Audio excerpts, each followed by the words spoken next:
Hi, everybody. Welcome back to another episode of Let's Be Real. I am Tara. And I'm Sheri. And we have another joining us at our new studio this time. Woo, Well, welcome. Thank you.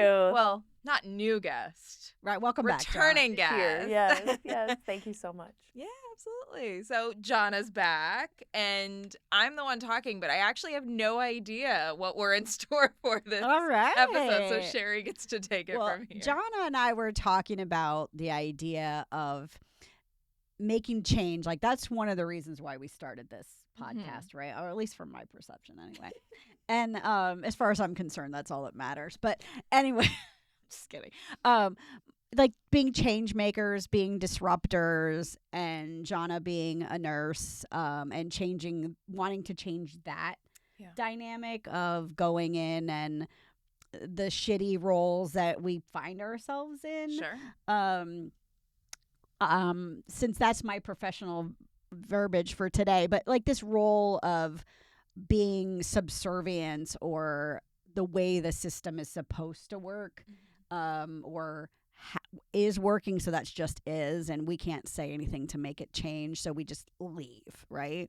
But instead of just leaving, what are we going to do instead? So that's where I'm going to leave it to Janna and talk about like that idea of, instead of just leaving everything in droves, what do we do with our desire to help people, and as a nurse wanting to help but also make money, and what's wrong with wanting to make money and also being treated well? So helping professions, finding Yes. that balance between loving our work, Yes. but also finding fair compensation, which I think is, especially in my work and in my personal life, like a very prevalent conversation as Absolutely. to, okay, I signed up to be a social worker, but that doesn't mean that thank you for whatever you can give me kind of mentality, which Right. I can Put your imagine donations nursing. on the table and we'll be Uh-huh. all right. No. Yeah. I mean, I do love going to a yoga studio where they're going to let you decide what you want to give sometimes, right? But that's not viable. That's not, in a profession on a regular everyday, give me whatever you feel like because I don't feel worth charging. Right. But it's a conversation that's actually a lot more than just how well am I paid. It's about the people who are running the, let's say in your practice of running the OR, or for us running the agencies, or the people who are making the decisions of where money goes in mental health or healthcare. And then the idea of when we get there and it's very much becomes about power and control. So how do we be in a power and control position and not be a bitch, right? So she's got this cup here that I noticed earlier, right? It says bad bitches only. I love it. And we were talking earlier about F off bitches is our shirt, right? But it's okay to be a bitch in a good way, right? Like, we need to get stuff done. It needs to happen, right? But do I need to demean the person I'm working with or the person that's under me in order to get what I want or to make my career successful? Should you have to everybody else underneath me feel terrible? So those are a lot of different topics that this comes through, and so for you to be able to tell us what you're working on to make a difference. Yeah, no, thank you so much for that. So we were talking earlier today about healthcare, and I've been a nurse I got into it back in 2005. I got into nursing school, doing prerequisites, and then into nursing school, and started my practice in 2012. So when I became a nurse, I had been down this path at 25. So by the time I finally became a nurse, I was in my early 30s. It took a long time to get there, but I always wanted to help people. I had a huge heart for making a positive difference and an impact and being very empathic and compassionate. It made sense. Plus, I wanted to make great money. I wanted to be financially sustainable, autonomous, independent, and I felt that it would be a good connection for me to do that at that time. And little by little through the industry, I found out that my value, my worth, my assets, and who I was as a person wasn't being recognized. It wasn't flourishing at all. Eventually, like over the years of nursing, I just was very unhappy. And I felt that the career wasn't supporting me, not only financially, but it was completely burning me out. And I wasn't being heard, respected, valued, seen, and all the things that I'm really good at, which it took me a lifetime to figure that out. I wasn't being utilized. So that was another important factor for me.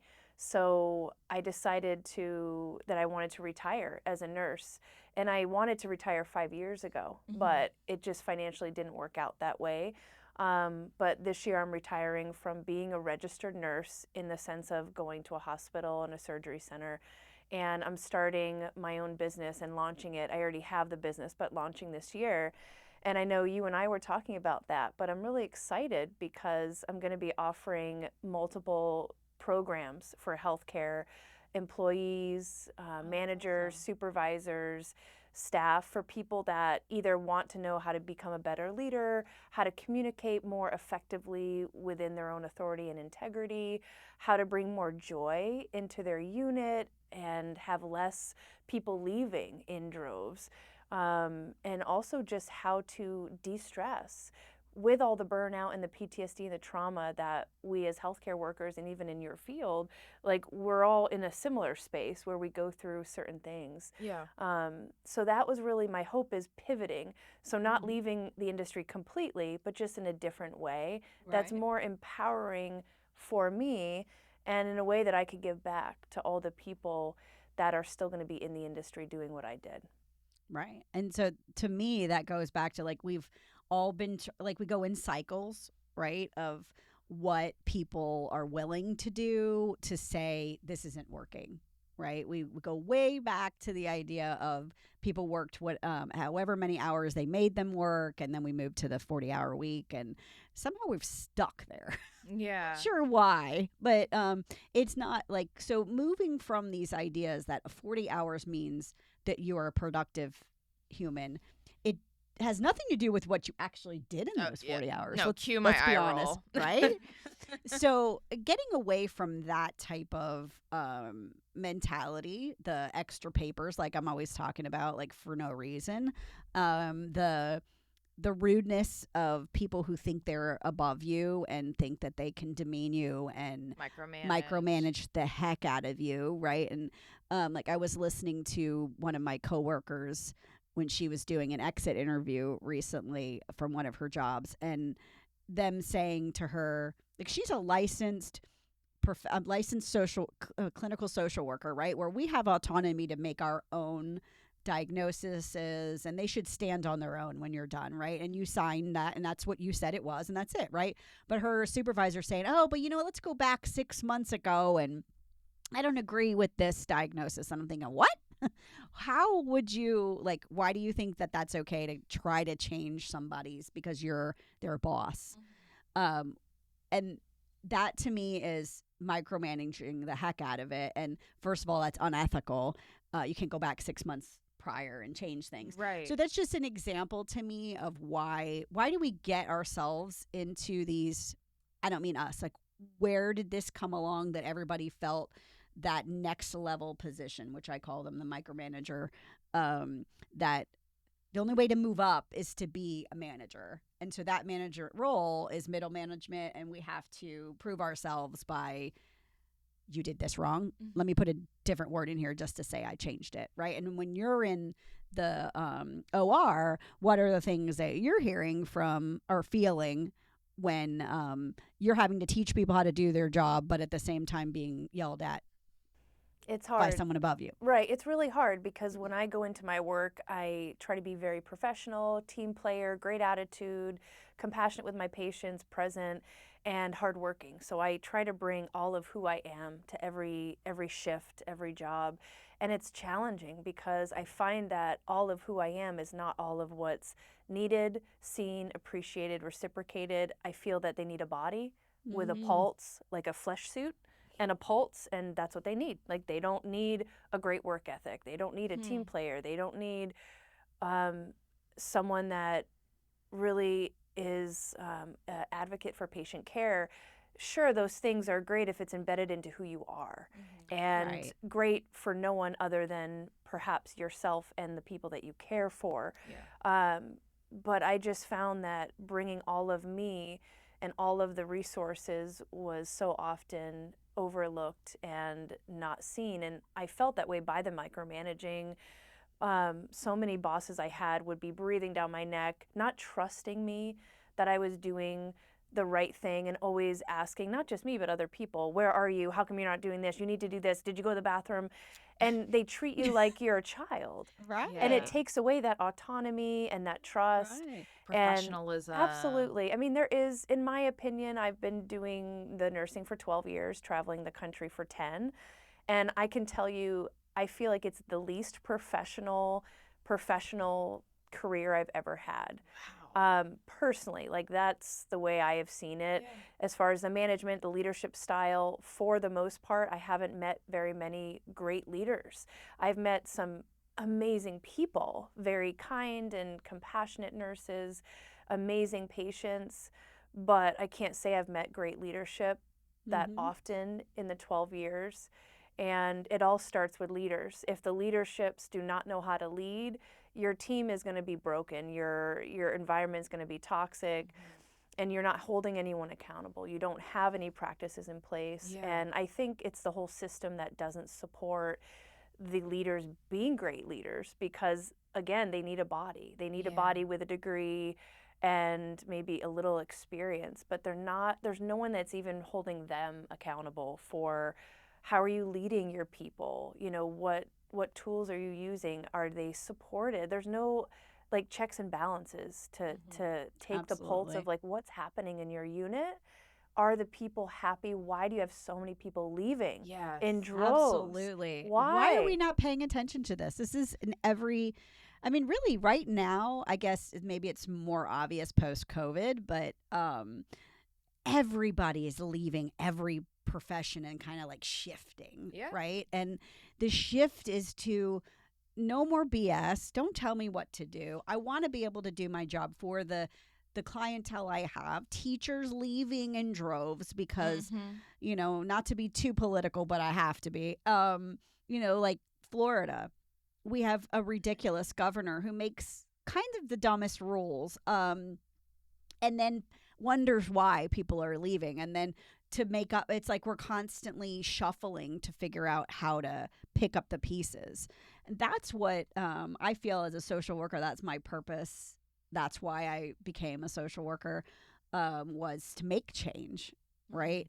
And then when you see all the helping systems, they're really, it's a damn shame because we can't really actually do the change and the help that we want to unless you go and work for yourself, right? It's like for me, I decided I had to say, okay, this is really scary. I'm going to step out on this limb and say, F the system, I'm going to leave and I have to do this myself. I can no longer tolerate. It's like, I think you and I were saying earlier, and I know we've talked about this many times, but the idea of why stay in a bad relationship, right? Our jobs have become the bad relationship, right? The system is the narcissistic partner. And that has become apparently my bubble I live in is the world of narcissism. How I've gotten there, I have no idea. But the call, right? The call, wake up. This is happening around us, right? And we're all really aware of this whole world of narcissism now, like overly aware. But at the same time, it's not just in our personal relationships. It is from the president down. It's from the, like that's just naturally the society we live in, that there has to be a hierarchy, that we know all. And so therefore that's going to translate to the customer or the client or the patient. And it's just not. Which I think translates a lot to what you were saying too, with poor management, poor leadership, and this assumption of power that traditionally, I'm going to use should come with experience, knowledge, compassion, all of these things, especially if you're in a caring industry, right? Social work, nursing, medicine, nurturing, all of those things. But there's like that age-old trope, right? People don't leave jobs. They leave managers. They leave leadership. True. It's rarely the tasks we sign up for, right? Sometimes. Ideally. Right? Ideally, yes. Ideally, you're signing up for a job description. You're like, I do these things good. Right. Let me do these things good. Right. Exactly. Let me do what my job is. Yes. But then there's management that will come in with that little last line that says other duties as assigned and just be like, that's what you do. Uh-huh. No, don't ask me about it. No. We're not, just do them. This is great. Right. Because I know best and because I said so and all of those things. Right. So Well, that's just how the system works. I I mean, right. that's what they say. Right. That's just what we've done forever. I paused because I was like, no, I don't want that. I reject it. Right? Like the body just says, no, that shouldn't be right. Exactly. Yeah. So talk about universe signals. I've had too many conversations this week with clients about job positions and where they're at, whether it's professionally, socially within their work role. How do we know? How does it translate to us that enough is enough, or leadership isn't giving us what we need? Or how do we reflect without making it a us problem, without making it a I need to take on more training? It's not leadership, it's my skills, it's my competency, or it's not my job to manage my manager if they're not using effective language with me. What I'm answering kind of my own question in a sense, but how do we move the lens from I can adjust for this work role to this isn't the work role for me and it's okay for me to leave? Where do we find that? Absolutely. And I think that's where we talk about learning how to trust ourselves. That was a big part of our conversation, of this idea of I have to trust that I will be okay, right? I have to trust that I can move out of this toxic, trauma-filled, whatever word you want to use, this toxic situation that's just not working for me, right? And I think more and more people are figuring out that these things are not working for them. But it's really hard to trust that things are going to work out, because we've been told by our parents, by society, by everybody, when you say, oh, I'm going to take a break, or, oh, I'm going to go move to another field. What? Like for me, when I decided to leave the agency, it was a full-time job. It was very, almost ridiculously flexible to outside people. To me, it was not flexible at all because of the micromanaging, the unethical stuff that was happening. So you could give me a super flexible schedule, pay me a thing, tell me I'll pay you regardless of how many clients you see. But no, by the way, you have to do these things that are really not okay. And then I'm saying, well, to everybody else, that sounds great. Sheri, you don't have a set number of clients. You don't get paid by the hour. You get a salary. You get benefits. So then they lock you in, because now it's, oh, but by the way, you just sold your soul to the devil, because now you have to do X, Y, Z. And oh no, but that's unethical and wrong and makes me feel yucky in my skin, right? But I had to say to myself, okay, here I have a guarantee, even though the guarantee money wasn't huge by any means, but it was still a solid, why the hell would you leave that for, I don't know if I'm going to get enough clients to run my own practice. So you were reflecting in others who were seeing nothing but the benefits, right? Yes. In terms of maybe even industry people who are like, this is fine. Right. This is just the way it goes, right? Like, just make it work. And when I left, for me to say, these are the problems I have with and why I'm leaving, because one problem I notice is when people leave, they don't explain why. They just run the hell out, right? Nobody wants to say something to an old boss or a soon-to-be old boss about why they're leaving, because they just want to run. They don't like the conflict. I've already told you 10,000 times what doesn't work here. You're not going to make any difference. And I don't want to burn a bridge because I may need you in the future. That's what we're all afraid of, I think. And so these exit interviews, they don't give us a chance to be honest. And when you are, they just say, oh, well, that's just how it works. And I'm sorry, but, we have to go by what the funder says, or we have to go by this, or we have to do that, right? And just because that's how it's been done doesn't mean it's been done right or it's been done well. So I think that, to me, I think that the biggest thing is to be able to trust yourself and say, there is another way to do this. There is another way, and I can slowly replicate that and build it and then go. And if I don't have that luxury, where can I make up the difference in order to leave, right? Like if you're going to leave an abusive partner, is there a friend that I can stay on their couch for a couple months till I get myself, right? Yeah. Is there something, the abusive partner takes you away from all of your tools and your ability to think that you have some independence. It's the same thing with somebody who has you in lockdown as a full-timer. Right. I agree. And all great points. When I was working as a nurse, I actually never did full time. I did per diem for multiple companies for the first couple years, working like 60 hours a week, and then just traveling, doing like 13 weeks, and then I'd take a month off, 13 weeks. But in the last few years, I've been doing per diem only with a third party company. So I had more freedom and flexibility. I never felt owned by a hospital or a surgery center. But the fine print that you're talking about, where you go into a facility and you read the job description and it tells you what's your role as a circulating nurse in an operating room.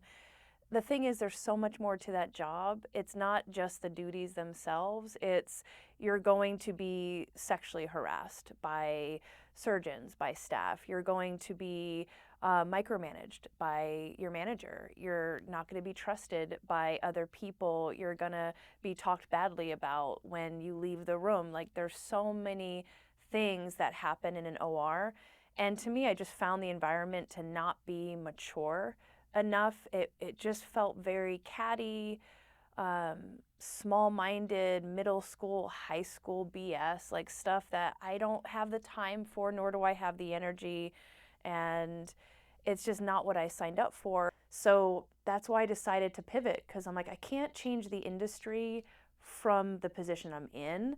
If I could, follow my passion for speaking and teaching and writing and repivot myself to come in and to bring awareness to the PTSD, the burnout, the trauma that's happening with people like myself in the healthcare industry, and also the lack of leadership, the lack of communication, and the unethical treatment of staff and patients, then that's a better opportunity for me to use my talents, my energy, my gifts, and share it with the world and hopefully make a difference, like bring enough awareness and change that I could make a heck of a lot bigger of a difference than I did as an RN. At least as my perception is what I did as an RN. Right. And so let me ask you this. What have you noticed the same thing in healthcare as you would see maybe in a governmental agency or non-corporate so much, but the idea of if you're bad enough, we're going to move you up. If you're bad enough with patients, but you know what you're doing, but we're not good people, like you're not good with the clients or the clientele or the patients, we're going to move you up to the higher level. Now you're going to be in charge of those people because we don't want you in, because we can't fire you. I never found that. No, okay. Yeah, because my only experience really was the military and then doing waiting tables, bartending to get through college, and then nursing. So I haven't really known a civilian corporation that's not been the healthcare industry or the military to really speak on that. But I can tell you that everyone I've ever met who's worked corporate and like non-healthcare corporate, and when we've shared stories and experiences, they've been amazed at what is allowed with healthcare industry. And they're like, oh my gosh, if that ever happened in my corporation, someone would be fired immediately, written up, there's accountability. There's a standard of professionalism in non-corporate America that there's not, that I've seen in healthcare. Like, it just doesn't exist. To me, that's where I see that idea of, well, we're not going to get rid of you because we don't want the liability that comes along. We just move you to the next rank. That's what I've seen in the agency. When you have middle management, they have nothing else to do. That they just, well, we don't have anywhere else for you to go up. There's no raise. There's no higher level. So we just put you in a position where you're going to be in charge of people. But you didn't even do well enough with your patients or clients, and now we're going to put you in charge of people. I feel like that's, for me, that's what I see. I don't know. Do you see that too? In education. Oh, for sure. Okay. Definitely in education. Yeah. We're just we're gonna move and shift and okay, this was problematic. Well, we'll just mirror that somewhere else and hope that that's not problematic. and Mhm. which in itself is highly Yes, problematic. it is. So that's where I've seen it. I don't think I was in agency work long enough to see Okay. it, but I got bad supervision. I've had Right. And so like, how did they get in that spot? That's what I want to know. Like, why are we putting, let's say, the office manager or the what is the role that would be covering you would be on top? I would say either the charge, not so much the charge nurse, but the supervisor, like the Okay. manager supervisor would be the one overseeing the surgical staff. Okay, so that supervisor, like, how do you see them getting to that position? Do you wonder how in the hell are you in this role? I think the biggest reason, yes, I do often, but I think it's because there's no accountability. Yeah, Exactly. Okay. There's no governing body that, for the people that are hiring these managers and these supervisors and leaders, they typically don't have their foot in the hospital or the surgery center enough to even have any effect with staff, with people. They could be way upper management or corporate. yes. They may have never stepped foot in the center. They don't know the center's needs. They don't, in my opinion, they don't care, because it's not about, they're trying to fill a position. It's all about Okay. money and budgeting. Yep. So for them, it's not about what does this specific place need. In order to know what they need, you have to ask the people that work there. You have to literally go and do an audit. You have to understand how many beds, what are the needs and the flow in this facility, in order to know how to hire a manager. Like, what are you Yeah. looking for in management? What's your core values? Right. What's the most important thing? So I think because there's a lot of holes in the system, there's not enough accountability, and the people that are making the big decisions, they're not with the people that are doing the actual work. So they don't know. And then we can't really go to anybody. I mean, you can go Exactly. to HR, but HR is so removed from the unit. Yeah. I mean, they're Right. not running the unit at all. So it's just, And so many times HR is not even, they're remote somewhere else, right? Especially if you work for a big enough place. Or, we think as employees that, or even per diem, any kind of staff title, that your HR is there for you. No. It is human resources. Like, these are people, these are things we own, and we have to manage them, right? So it's managing them for the purpose of the entity, not for that person's Not for the benefit, right? individuals. You're right. And so I think that's where we lose. Like, there's not a unless you're going to have what's that called? The word has left my brain. But you're a union, right? Unless you're going to have a union rep or something like that, where that person is there specifically for that person based on these rules we came up with, right? But why do we allow for that? Why should that one person not have somebody looking at them? But again, at the same point, do we have to create another monster on top? So it's like, Yeah. what's the answer? I'm not sure. And trying to figure out, how do we create a culture of accountability amongst ourselves, right? Like in my business, I have 4 ladies working for me now, right? And I noticed they have a full buy-in, right? Like, they're excited about bringing in new clients. They're excited about doing things like it's theirs. And I want them to feel like it's theirs. I want them to know it's theirs and that it's important to them, rather than they're just coming in to get a paycheck, right? Mm-hmm. So I think for me, that's one of the things that's lost the bigger you get. But it doesn't have to be. If so. And I can't help but pay it. Like, I'm so tuned into the irony of how highly regulated our fields are, Exactly. but how much can just be glossed right over. Like, is it patient outcomes? Fuck those surveys. patient It's outcomes, surveys. sorry. surveys. Yeah. And But what is all I that? do every day is patient outcome. That's all I care about. Right, because the patient is telling you, or the client is telling you right in your face how things are going. Yes. And in that, because we get the benefit of having that one-on-one response of, you know what, Sheri, this isn't working. Let's not do it this way anymore. Okay, we're not going to do it. My job is to be where you're at, right? And so when you try to marry that type of where the client is or where the patient is with the needs of the system, they don't come together. And so the needs of the system, well, let's just keep asking them on a piece of paper. Well, oh my gosh, but my therapist, if I say that my therapist is bad, are you going to put me with another one? Right. What are you going to do to me if I say, is she going to see this? Because now there's that power and control dynamic with a therapist and a client that we are not supposed to cross over.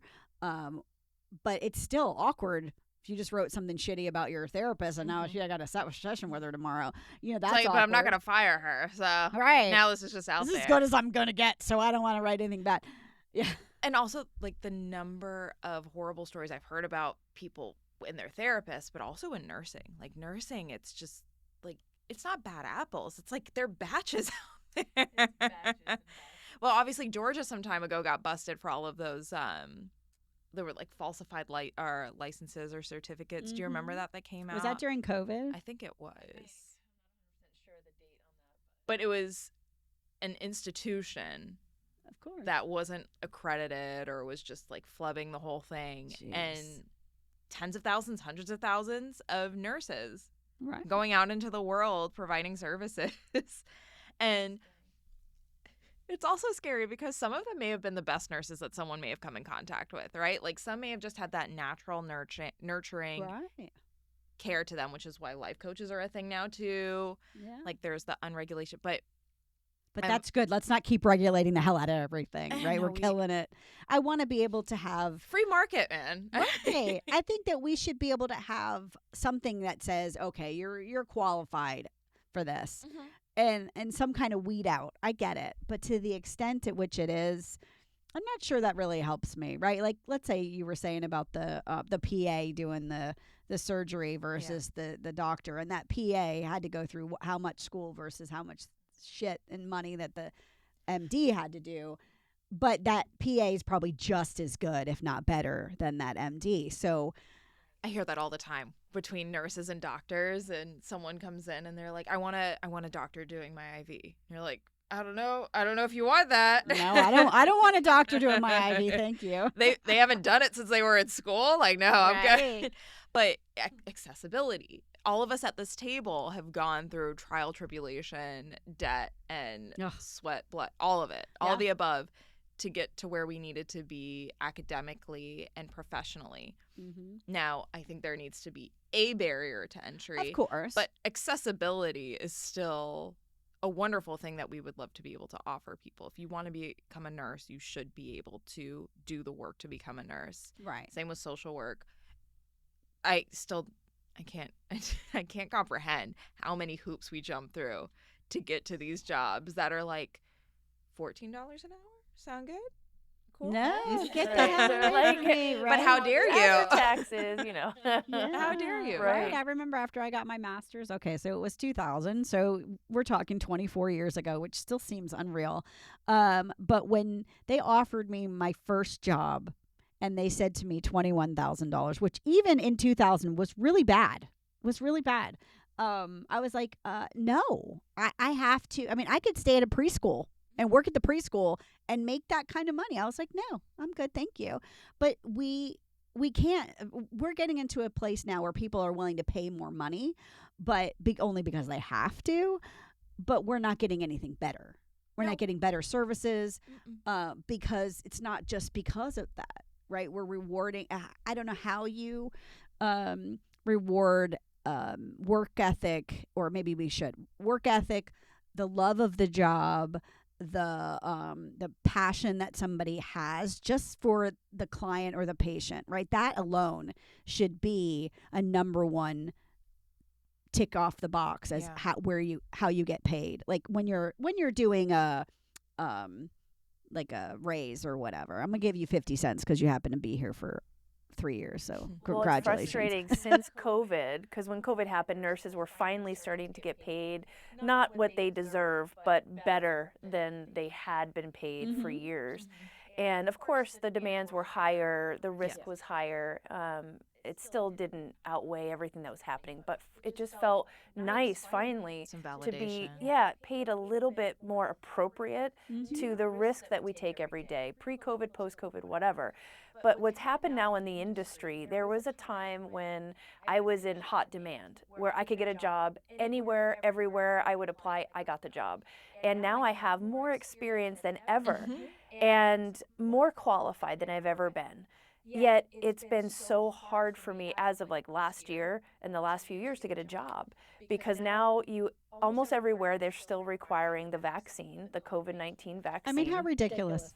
So I've been turned down by probably 18 jobs because I didn't get certified or didn't get vaccinated, and actually had a lot of health problems due to COVID, and it doesn't matter, but had to have surgery because of that.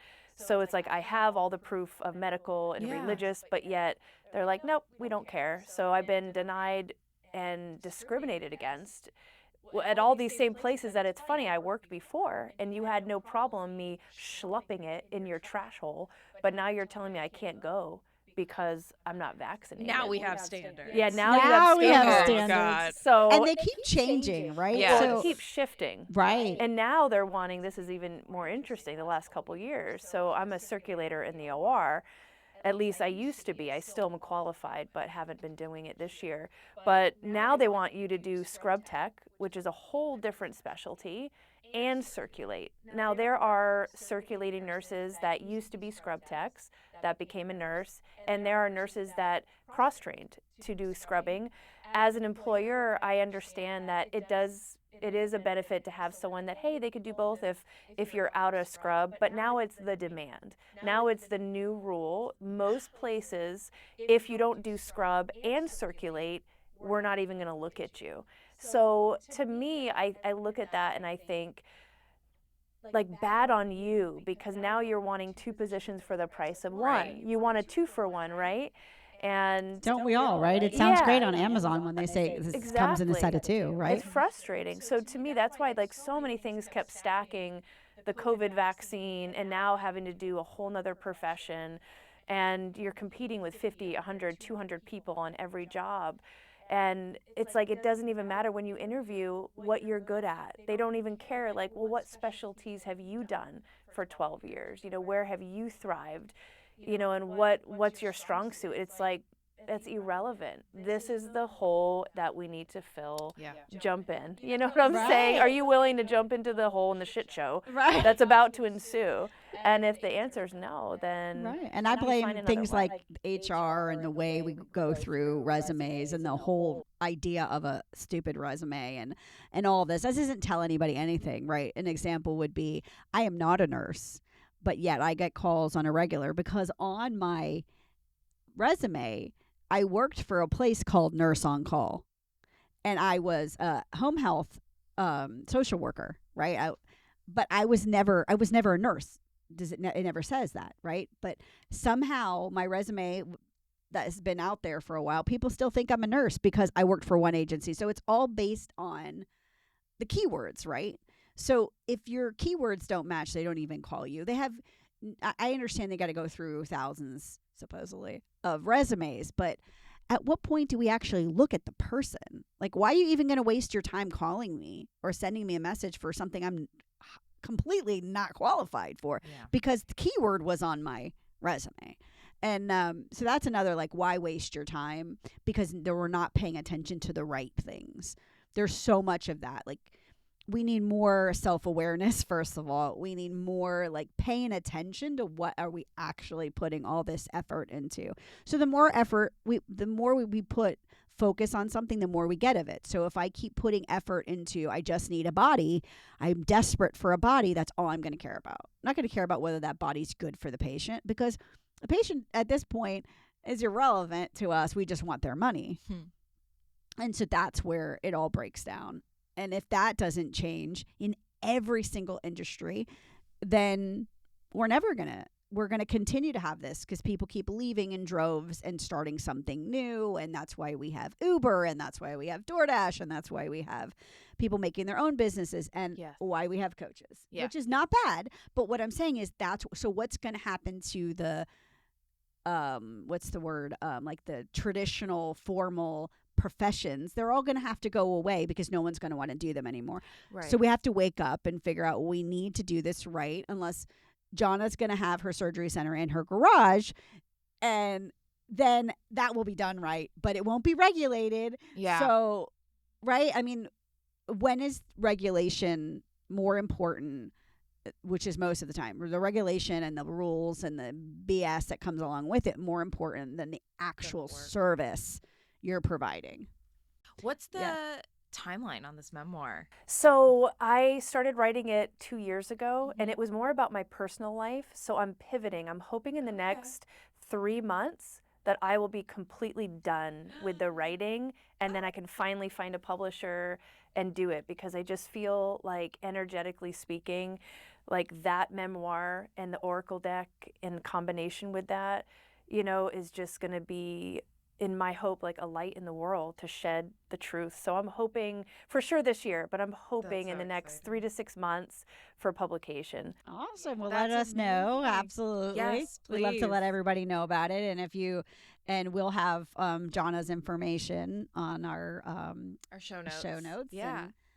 Thank you so much for having me again. Of course. Is there anywhere you would want to connect with people if you want to share anything? Sure. Yeah, they can go to my website. It's JANNALEMUR.com, and they can look under there. I'm still doing Reiki services for corporations, intuitive card readings, and then, of course, speaking events. I have 4 keynote speeches and programs that I'm working with facilities on right now. Awesome. Yeah, up, live, and running, and ready for hire. So yeah, that's really exciting. That's so cool. Do you do in-person, remote, virtual? I do it all. Okay. Yeah, in person Perfect. and remote, and then anything online. And yeah, just trying to do more podcasts this year, more radio stations and TV interviews. I'm just trying to get the message out there of hope and change for the healthcare industry. I love And that. yeah, it's going to happen. I mean, I feel like there's so many more people like me that are already doing the work. Yeah. I just haven't met them yet. So I'm Yeah. excited. So if you are doing the work, if you want to talk to Janna, go to her website, tell us about it, tell her about it.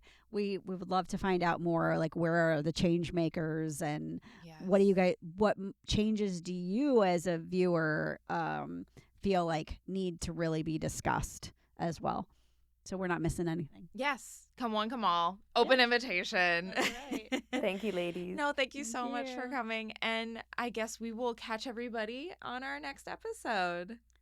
Bye. Bye. Bye, everyone.